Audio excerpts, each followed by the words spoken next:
My name is Riley Hart, and I'm 29 years old. My parents' Christmas is a ritual with muscle memory. Dad's playlist that never changes. My sister Mara policing pie portions like she's guarding state secrets, kids sprinting between legs, and the table leaf that always sticks before it slides. It's messy and warm, the kind of chaos that makes you feel both seen and roasted. 2 weeks before the holiday, I was stirring a pot of simmering tomatoes in my apartment kitchen, phone propped on a recipe, when Adrian, my boyfriend of 3 years, said too casually, "Hey, so, I invited Marissa to Christmas at your parents' place." The spoon paused midair. "Your ex-girlfriend, Marissa?" He didn't even look up from his screen. "She's going through a rough patch. No family nearby." It felt human. Human, I echoed. The sauce popped like it agreed with me and also wanted to burn the place down. "And you cleared this with me?" "Of course," he said, and only then glanced up. "I mean, I already asked your mom first. She said it was fine. She's an angel." It was such a small sentence to carry so many wrong turns. He asked my mother before me. He said be human like I was proposing cruelty. And he used angel as currency, flattery to justify a boundary crossed. "It's weird," I said carefully. "Not because I'm insecure, because it's a family holiday." "It's only weird if you make it weird." His tone sharpened on the edges. "Please be mature about this, Riley." There it was, the spell adults cast when they want you to be quiet. Be mature. Translation: don't react. Don't object. Don't inconvenience my decision with your feelings. "Okay," I said, and turned the stove off. "She can come." He smiled, relieved, and kissed my cheek like I'd passed a test I hadn't studied for. I washed dishes after he went to bed. The city hunched against the window, lights blinking like tired eyes. That's when the hum in my chest started. The one that isn't drama or jealousy, just the thin, high note of truth saying, "Look closer." I picked up his phone. I'm not proud. I'm also not sorry. He didn't use a clever passcode. 4 digits, a birthday he thought I'd never guess. The messages were tidy and relentless. Months of texts with Marissa. Nothing explicit, just death by 1,000 soft words.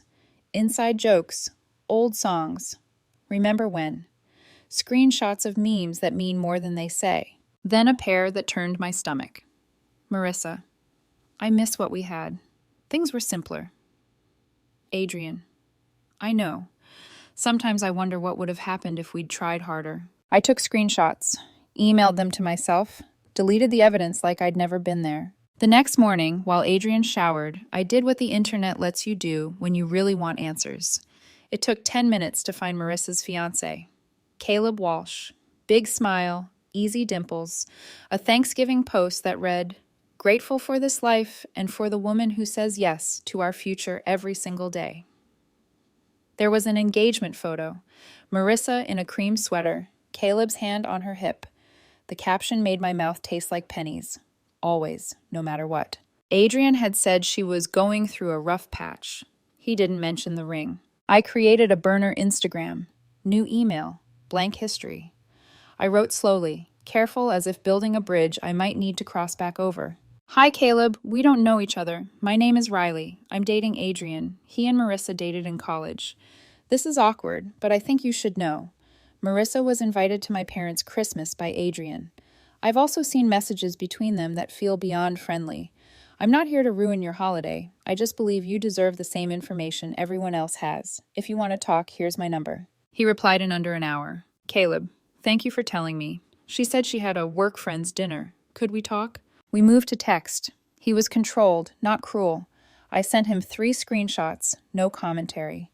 He sent back one sentence I won't forget. "I'd rather be humbled by the truth than comforted by a lie." We spoke for 30 minutes like 2 people studying the same map from opposite corners. By the end, I said, "You can come to Christmas if you want to hear it all out loud. I won't ambush you, and you don't owe me anything. But you shouldn't be the last to know." "Are you sure?" he asked softly. "Won't that be a lot?" "Probably," I said, "but pretending is worse." He exhaled. "Text me the address." The week leading into Christmas was a theater of normal. Adrian debated side dishes. He suggested we exchange gifts with Marissa, a joke that almost made me laugh enough to cry. He talked timing and logistics like we were planning a harmless surprise and not a controlled demolition. Christmas morning arrived, dressed like tradition.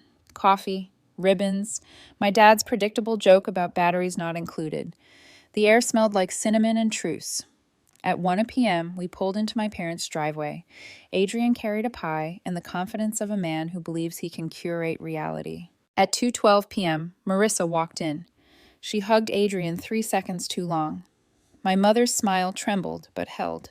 We did the polite dance. At 2:43, my phone buzzed. "Caleb, here!" I stood, heart steady in a way I didn't expect. When the doorbell rang at 2:45 p.m., I heard the house inhale. "Be mature," Adrian had told me. I opened the door to the man who deserved the truth. "Hi, Caleb," I said. "Come in." Caleb stepped into the foyer, snow still glinting on his coat collar. He carried a bottle of red wine, the kind you bring when you want to look polite while walking straight into a war zone. "Thank you for having me," he said, low voice steady, but eyes scanning the room like he'd just entered a scene he'd only read about in a script. Behind him, the living room went quiet enough to hear the clock tick.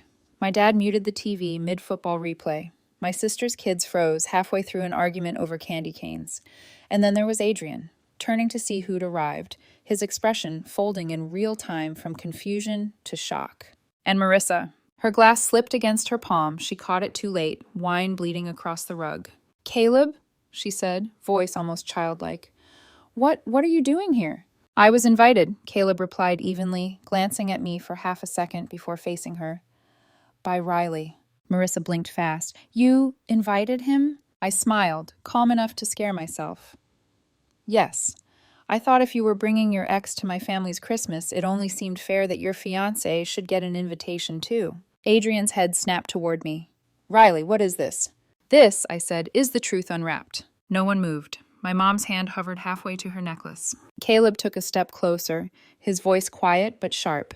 "Marissa, you told me you were going to a work friend's holiday dinner. You didn't mention spending Christmas with your ex-boyfriend, or that his girlfriend's parents were hosting." She opened her mouth, then closed it again. Her color drained. Adrian tried to intervene, defensive reflex kicking in. "This is ridiculous. She just needed company. Don't make this into something it's not." Caleb turned to him. "Something it's not? She's my fiancé. You've been texting her for months. You tell me what it is." "Wait, how do you even know about that?" Adrian demanded. I reached for my phone. "Because I found them," I said, voice steady. 2 months' worth of late-night messages, including one where you told her you still wondered what would have happened if you'd tried harder. You remember that? The room exhaled audibly. Adrian's face drained of all charm, replaced by raw, cornered disbelief. "You went through my phone?" "I did," I said simply. "And you know what I found, Adrian? Not remorse, nostalgia. You spent 2 months rewriting history with her while telling me to be mature." Marissa's voice cracked. "It wasn't like that." "Then tell him," I said, gesturing toward Caleb. "Tell your fiancé how many nights you texted my boyfriend about how simple things used to be." "I was just venting," she said, desperate now. "We're friends. I thought he understood." Caleb's tone sharpened. "Friends don't lie about where they're spending Christmas, Marissa." Her lip trembled. "Caleb, please." "Don't," he said.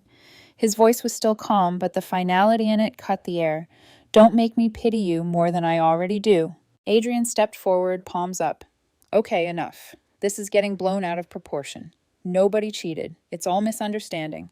"Then why did you lie about her being single?" I interrupted. "You told me she was going through a rough time, remember? You said she had no one." He froze. "I didn't think it mattered." "It mattered when you used that lie to get my mother's approval," I said, my tone tightening. "It mattered when you crossed a line and called it compassion." For a moment, all I heard was the hum of the refrigerator and the faint crackle of the fireplace. Then Mara, my sister, said softly from behind her phone, "I'm recording this, by the way." Adrian glared. "Mara, turn that off." She didn't. "Nope, this is better than Netflix." My dad cleared his throat, breaking the silence. "Riley," he said carefully, "should we maybe step outside for a moment?" "No," I said. "We're fine here." I looked at Marissa. "You wanted inclusion. You got it." Marissa looked like she wanted to disappear. "Caleb, please, can we talk privately?" He shook his head slowly. "No, Marissa. Privacy was a privilege you lost when you started lying about me." He turned to me then, calm, exhausted, decent to the end. "Thank you for telling me. I know this couldn't have been easy." "I'm sorry it had to happen like this," I said quietly. "Don't be. You gave me the truth." Caleb set the bottle of wine on the table, nodded politely to my stunned parents, and walked toward the door. "Merry Christmas, everyone," he said softly, then left. For a few seconds, the only sound was the wind against the window. Then Marissa turned on Adrian. You told her I was single? You said, "Don't put this on me," he snapped. "You were the one who wanted to come." My mother gasped. "Enough," she said, voice shaking but firm. "This is our home, and this is Christmas Day. I don't know what either of you thought would happen, but this," she gestured around, "is done." Adrian turned back to me, desperation replacing arrogance. "Riley, please, we can talk about this. You can't just—" "I can," I said, meeting his eyes. "We're done. You can pick up your things tomorrow." He stared at me, disbelief softening into regret, then humiliation. "You set me up," he said. "No," I corrected. "I gave everyone a seat at the table. You're the one who chose the menu." He didn't reply. He just looked around the room, at my family, at the wreckage of his own choices, then grabbed his coat and followed Marissa out without another word. The door shut behind them, sealing the cold outside. No one spoke for a moment. Then Mara broke the silence. "Well," she said, "that was the best Christmas ever." Even Dad laughed. And I stood there, chest heavy but clear, realizing sometimes the most mature thing you can do is stop pretending you're okay with disrespect. The next morning, my phone looked like an emergency broadcast system. Adrian, 12 texts. "We need to talk." Adrian, 1 missed call. "Please pick up." Adrian, later. "I can explain." By the time the 12th message came through, "You humiliated me in front of everyone," I'd muted him. At 9 a.m., I walked into our shared apartment with my dad. The space smelled like last week's cologne and denial. We packed quietly. My clothes, my laptop, the small life I'd built around someone who told me to be mature. My dad didn't say much, just loaded boxes into the trunk, his silence the kind of protection you don't have to thank out loud. On the counter sat a handwritten note in Adrian's messy scrawl. "Riley, I never meant for things to go this far. I care about you." I was confused. "Please don't throw us away over one mistake." He'd underlined confused twice. I left the note right where it was, a monument to the kind of clarity that only comes too late. That evening, the group chat between my sister and me lit up. Mara. "The video's already in the family group chat." Me. "Oh God." Mara. "Relax. Everyone's team Riley." Aunt June said it's the most exciting Christmas she's had since her divorce. I laughed, for the first time in days. The laugh that comes when pain starts to lose its shape. By the weekend, the postmortem began.